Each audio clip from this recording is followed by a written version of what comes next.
Llegó una sección que teníamos tiempo sin presentar, pero que obviamente la quisimos retomar porque están sucediendo eventos en distintas partes del mundo y en un mundo globalizado, evidentemente tiene consecuencias sobre la alimentación del venezolano. La sección Agricultura Iberoamericana. Y está con nosotros en línea telefónica desde España, Pedro Gallardo Barrena. Es la tercera vez que tenemos a Pedro en Campo Café y Ciudad. Nos honra su presencia, agricultor de cuarta generación. Y Pedro lo habíamos tenido anteriormente en su condición de vicepresidente de Asaja Nacional y de Copa-Coyeca. Fue presidente de Asaja Cádiz y desde el año pasado dio un paso importante, un paso trascendental a mi modo de ver. Y fue electo diputado y es diputado portavoz de Agricultura del Partido Popular allá en España. Pedro, bienvenido a Campo Café y Ciudad. Muy buenas tardes, señor profesor Werner Gutiérrez. Bendiciones y un placer estar con todos los venezolanos que escuchan el programa. Un placer. El placer es nuestro, Norberto. Sí, muchísimas gracias, Pedro. Te saluda Norberto Rincón también desde acá, desde Campo Café y Ciudad. Muy contento y complacido de recibir tu señal y tu mensaje. Amigo Norberto, un placer también. Encantado de nuevo de estar con vosotros, con ustedes y encantadísimo.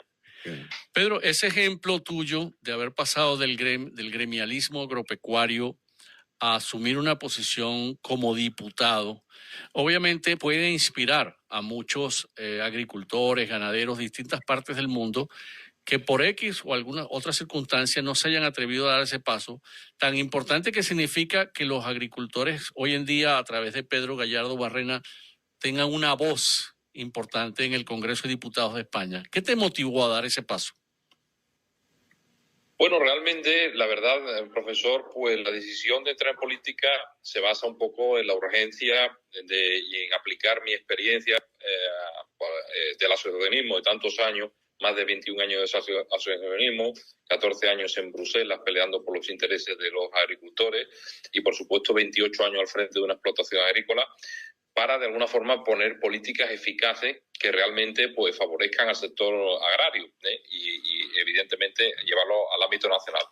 Y bueno, yo siempre digo que los agricultores y ganaderos siempre nos hemos quejado de que nuestra voz, pues bueno, se nos escucha cuando hay elecciones, a veces se nos escucha también, pero realmente hacía falta, pues está ahí, está debatiendo todo esto, porque muchas veces se está legislando desde un bonito despacho, pero sin pisar el terruño, sin bajar a pie de una explotación, sin preguntarle al ganadero o al agricultor qué considera cómo una política puede ser tan negativa o no. Y evidentemente todo eso unido a un proyecto, diría yo, que muy bonito y que presentado y que de alguna forma donde me apoyaron tanto el presidente del Partido Popular Nacional, Alberto Núñez Feijóo, como el presidente del Partido Popular en Andalucía, Juan Moreno, como el presidente también del Partido Popular en Cádiz, en mi provincia, Bruno García, pues todo eso evidentemente influyó para que diera este salto. Y de alguna forma, se lo digo, profesor, porque yo creo que lo que hay que poner es cordura en el campo. Hay que simplificarle la vida al agricultor y al ganadero, que estos últimos años, ha tenido precisamente todo lo contrario. Muchísima dificultad para producir, muchísima dificultad a la hora de gestionar el papeleo, por así decirlo, y la burocracia dentro de una explotación que cada vez va más, y se trata de una forma de que hay que estar en política. Yo siempre recordaré una frase del presidente, uno de los presidentes de Asaja Andalucía y presidente también de Asaja Huelva, de José Luis García Palacio, que decía que los agricultores debían estar en política. Y él estuvo en política en las primeras Cortes Constituyentes en España, y evidentemente llevar la voz de esta comunidad agrícola, que se escuche y de alguna forma influyendo en la legislación, pues por supuesto en el día a día, poner ganas, poner experiencia, diálogo, conocimiento, porque hay muchísima complejidad en las explotaciones. Y también se lo digo, y en el Partido Popular somos 3 agricultores dentro de los 137 diputados, somos 3. Y a mí no me consta que otros partidos políticos tengan agricultores en su fila, y esto evidentemente tenemos un buen equipo, estamos trabajando en equipo porque lo que queremos es llevar la realidad del mundo rural y que realmente facilitar la vida al agricultor y al ganadero. Pedro, ¿qué opinión le merece a usted las políticas agrícolas del actual gobierno de allá de España? ¿Responden a esas necesidades que usted ha dibujado y que usted bien conoce? Pues vamos a ver, las políticas que estamos últimamente, los últimos 5 años del periodo del gobierno socialista son realmente nefastas. Hay que decir que el 70% de la legislación que nos afecta en agricultura, en ganadería, al mundo rural, en cualquier país de la Unión Europea, el 70% compete a Europa. Pero también tenemos nuestras autoridades, en este caso nuestros ministros, que van a los consejos de ministros, que vemos que no hacen mucho por la agricultura. Los últimos 5 años, evidentemente, están haciendo muy poco y de alguna forma no están llevando la voz cantante y lo que el campo realmente necesita. Creemos que el punto de partida ha sido muy negativo estos 5 años. Habría que ajustar, evidentemente, todas estas políticas, hacer una agricultura siempre sostenible pero competitiva. Y de hecho, España ha sido, en el último semestre del 2023, ha tenido una presidencia europea, y en este caso la presidencia también europea en materia agrícola ganadera, y evidentemente ha sido una presidencia muy negativa, muy nefasta. No se ha hecho apenas nada. Ha sido una decepción que hayan pasado estos 6 meses, donde España tenía la voz cantante en muchísimas de las cuestiones y se habían generado muchas expectativas que al final no se han cumplido. Entendemos que al final un país como España tiene que ser un país contundente en materia agrícola. Tiene que ser un país donde le ponga los puntos sobre las sillas a la Comisión Europea, que es la que legisla en muchas ocasiones, y desde luego nosotros tenemos muy claro que aquí hay que replantearse muchísimas cuestiones, hay que llegar a acuerdos con las organizaciones agrarias, con los agricultores, con los ganaderos, con las cooperativas, a la hora de realizar un plan estratégico de la política agraria común. No se puede legislar a base de decreto y porque sí, y evidentemente hay muchísimas cargas medioambientales en las explotaciones, que eso hay que aligerarlo. La política agrícola común cada vez tiene más legislación y más difícil cumplirla. Teníamos un pago de alguna forma condicionado a prácticas medioambientales, que era el pago verde que hacíamos los agricultores españoles y europeos, y cumplíamos el 99,5% de los agricultores, y ahora tenemos un pago que lo han cambiado a un ecoregimen, también impuesto por unas políticas medioambientales, y el 25% de los agricultores y ganaderos no lo han hecho. Esto quiere decir que se ha hecho mal porque se ha legislado. Y al final también le digo, hay que legislar pues eso, con el consenso, con el contacto con las organizaciones agrarias. La ganadería extensiva en este país lo está pasando muy mal.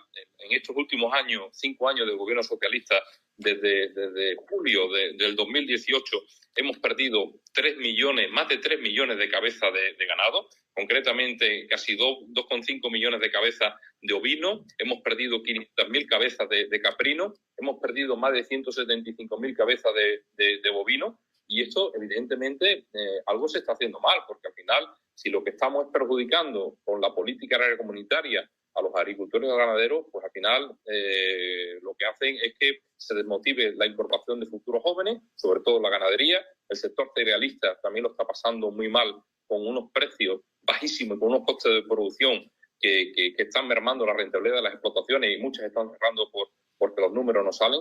Y evidentemente el Partido Socialista, el partido que ha estado en el gobierno en España en los últimos 5 años, pues entendemos que no lo está haciendo bien. De hecho, hace unos días se convocó una conferencia sectorial donde 7 consejeros del Partido Popular de las distintas regiones de España protestaron por la falta de respeto del propio ministro. Y eso evidentemente no puede ser. Hay que legislar con consenso, con conocimiento, pisando el terruño y siempre escuchando al agricultor y al ganadero. Sí, en ese escenario, la verdad que nefasto que estás describiendo, Pedro, perder 3 millones de cabezas de ganado solamente en el caso bovino es una disminución muy significativa, y también mencionaba la cifra del sector ovino, caprino, es decir, que que hay una despoblación del rebaño animal importante que obviamente se va a ver reflejado en una menor producción de carne y de leche. Ahora, Pedro, en toda esa tú mencionabas que es importante garantizar la sostenibilidad del sistema agropecuario español. Y obviamente el tema clima tiene una influencia importante en lograr esa sostenibilidad. Hemos visto en España el tema de las sequías, inclusive de la falta de disponibilidad de agua en niveles alarmantes. Obviamente en otras partes del mundo es al revés, se producen lluvias en exceso, temperaturas muy bajas, mientras que en otras zonas muy altas. De cómo se prepara España en este escenario con este gobierno socialista, como tú lo designas, de todos estos 5 años que han producido resultados peligrosos. ¿Cómo se preparan para ese tema climático? ¿Hay algunas medidas ya importantes para el caso de la mitigación de los efectos? Pues lamentablemente, profesor, en este apartado también nuestra crítica y evidentemente, no llegamos a comprender por qué no se ha hecho nada en este tiempo. Le voy a poner muchos ejemplos que comprenderá. En España la política hidráulica en los últimos años ha sido de no hacer nada o incluso de derribar presas, ¿vale? Y no acometer obras hidráulicas que había que hacer. Por el gobierno central, se lo digo así de claro. Concretamente, en mi región, en Andalucía, sin embargo, el gobierno del cambio, el gobierno del Partido Popular, en los últimos 5 años, ha cometido más de 1.097 obras hidráulicas, teniendo solamente 1/3 de las competencias. O sea, eso quiere decir que no le compete al gobierno regional del Partido Popular y al presidente Juanma Moreno hacerlas, y sin embargo la hicieron ellos. ¿Por qué? Porque el Partido Socialista en el gobierno tiene unos socios de gobierno que necesita además para gobernar, porque si no, sabe el presidente Pedro Sánchez que en el momento que no pacte y llegue a acuerdos con estos partidos radicales, pues evidentemente pierde la presidencia del gobierno, y estos partidos pues evidentemente están en contra de todo lo que es la producción, están en contra de los regadíos, están en contra de que de alguna forma hagamos un valor añadido a nuestras producciones, que lo hacemos además de forma muy sostenible, creando empleo y llevando productos sanos, saludables a toda Europa y a todo el mundo. Pues evidentemente no se ha hecho nada. España, como usted sabe, ha recibido más de 140.000 millones de euros por el plan de recuperación de Europa, por el COVID y por los costes de producción y por todo lo que hemos pasado en estos últimos años. Y a mí me gustaría saber, de esos 140.000 millones de euros, ¿cuánto se ha invertido en obras hidráulicas, en obras que necesita este país? Porque es cierto que tenemos un cambio climático, es cierto que el agua cada vez es más torrencial y que llueve de forma muy intensa en muy pocos días, pero ese agua evidentemente hay que retenerla. Ese agua pues hay que hacer obras hidráulicas para retenerla. En mi región, en Andalucía, 40 años de sistemas de regadío de la época socialista que no se le había hecho nada para que de alguna forma los canales se hubieran mantenido. Canales que perdían más de un 30% de agua. Y eso, evidentemente, el gobierno del presidente Juanma Moreno, el gobierno del Partido Popular, se ha hecho para corregir todo eso. Y no entendemos, profesor, cómo, por ejemplo, España está perdiendo ese liderazgo que necesitaría llevar en regadío, un país que necesita el agua, un país donde tenemos más de 3,5 millones de hectáreas de regadío, que produce más de 11 millones de hectáreas de secano, y evidentemente el agua, donde hay agua hay incorporación de jóvenes, hay economía, donde hay agua hay empresas, hay riqueza. Y evidentemente eso lo tienen que entender los políticos. Y lo que no entendemos es por qué el Partido Socialista no lo ha entendido en este tiempo. Y, por ejemplo, si lo ha entendido en Portugal, un país vecino como es Portugal, donde sí han tenido gobiernos de izquierda y donde han hecho un embalse, una presa como es la Alqueva, donde han conseguido hacer un mar gigantesco de agua, más de 4.100 hectómetros cúbicos de agua, regando 110.000 hectáreas. A día de hoy, a pesar de la sequía, están al 72% de su capacidad. ¿Y por qué Portugal ha hecho eso? ¿Y por qué España no hace nada? Esto es un despropósito, profesor, y desde luego no entendemos por qué el gobierno mira para otro lado, el gobierno no ayuda aquí a los agricultores, y tanto es así que nuestro propio presidente en la región de Andalucía, el señor Juanma Moreno, ha tenido que ir a Bruselas a decir: oiga usted, necesitamos fondos para acometer obras hidráulicas de alguna forma, porque tenemos una sequía grave y evidentemente necesitamos esos recursos que el gobierno socialista nos ha negado en este tiempo. Sí, justamente hablando de las ayudas del gobierno, existen políticas de subsidios a los productores para proteger justamente una actividad tan importante como la producción de alimentos y por eso se subsidian las actividades productivas a los productores, ¿no? Hemos visto con preocupación cómo en las comunidades europeas, como en el caso de Alemania, los productores que se han sumado a protestas y que hay de tomas de vías de comunicación, de ciudades, y que se han venido sumando también en otros países.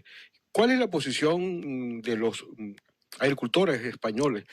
¿Los ve usted que están también tentados a sumarse a eso porque viven también la Nosotros, misma realidad? sí, pues sí, evidentemente, nosotros los entendemos perfectamente, nos sumamos a ellos y nos solidarizamos como agricultores y, por supuesto, como agricultores vamos a acompañar cuando sea aquí en España, porque hay un hartazgo, la palabra es hartazgo, apatía, también hay mucho desinterés también, porque no se está cuidando, no se está mimando al sector como habría que hacerlo. Y todo esto, evidentemente, es debido a unas políticas ambientalistas europeas, unas políticas que emanan del Pacto Verde Europeo, un Pacto Verde Europeo que se hizo sin consenso con los agricultores y con los ganaderos y con los partidos políticos, en este caso con el Partido Popular, donde salieron dos estrategias, de la granja a la mesa y la biodiversidad, que de alguna forma lo querían limitar todo.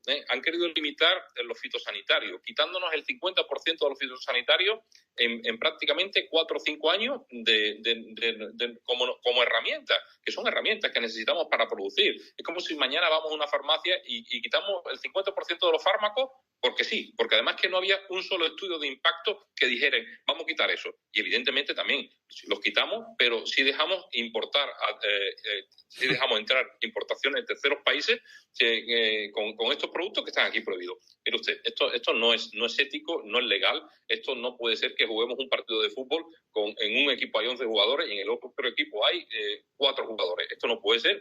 Y evidentemente todo esto, unido a una ley de la restauración de la naturaleza que nos quieren imponer también desde Bruselas y que el Partido Socialista también ha votado a favor, donde nos quieren limitar en más del 50% de la superficie cómo tenemos que producir y qué tenemos que producir, una legislación europea del bienestar animal que nos quiere limitar a más de 9 horas, a máximo 9 horas de camión de nuestra cabeza de ganado. Esto no tiene ningún sentido y al final se está haciendo una ecología sancionadora, con muchas obligaciones medioambientales y entendemos perfectamente que el 15 de enero pues los agricultores alemanes salieran a la calle, más de 5.000 tractores coparan Berlín y muchas de las carreteras y ciudades en Alemania.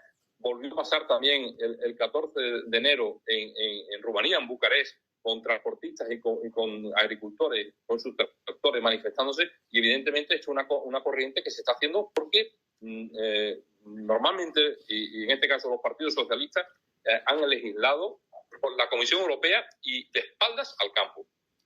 Sí, y coincido contigo, Pedro, el hecho de que debería ser un sector mimado, un sector que todo el mundo debería proteger, cuidar, generar condiciones favorables para la producción de alimentos, porque obviamente la población mundial en general necesita 3 veces al día, como decimos aquí, que un agricultor, porque se supone que por lo menos 3 veces al día deberíamos de comer.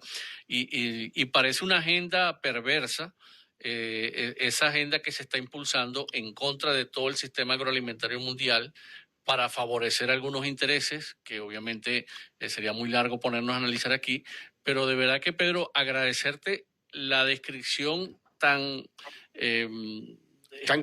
clara, ¿no? Cruda de toda la realidad de España y de Europa. Y obviamente agradecerte estos minutos porque sabemos que estás allá ahorita en un evento, pero obviamente también quisiera pedirte por favor que como diputado, portavoz de los agricultores en el Congreso de Diputados de España, le envíes un mensaje a los productores venezolanos, o sea, que nos digas esas palabras de ánimo, de claridad o de reflexión para los agricultores venezolanos. Por supuesto, profesor. Nosotros nos solidarizamos con la situación que están pasando los venezolanos en general y, por supuesto, también en este sector. Sabemos la dificultad, esta en Venezuela, y conozco la dificultad que tienen de suministro de carburante, de fertilizante, y sabemos que lo están pasando muy mal y esperemos que esto dure muy poco, que de alguna forma pronto y lo antes posible Venezuela vuelva a tener y a ser esa tierra tan rica que tiene, con esos recursos naturales que tiene y con esa capacidad de producir que tendría Venezuela. Es una pena cuando estás en Venezuela y ves las explotaciones abandonadas, cuando ves que la tierra, bueno, crece todo, porque de la riqueza que tiene no se está haciendo prácticamente nada. Y, por supuesto, toda nuestra solidaridad, todo nuestro apoyo y todo nuestro ánimo a esos agricultores, a esos ganaderos venezolanos, para que continúen al frente de esas explotaciones y que todo esto cambie próximamente. Amén, amén. Igual contigo, Pedro, sabemos que en tu condición de diputado del Partido Popular, portavoz de Agricultura, vas a seguir defendiendo tu sector. Eres agricultor de cuarta generación, eso lo llevas en la sangre, en el alma, en el corazón. Esa es una petición. Nunca pierdas tus raíces, Pedro. Defiende tu realidad y tus raíces, de dónde vienes.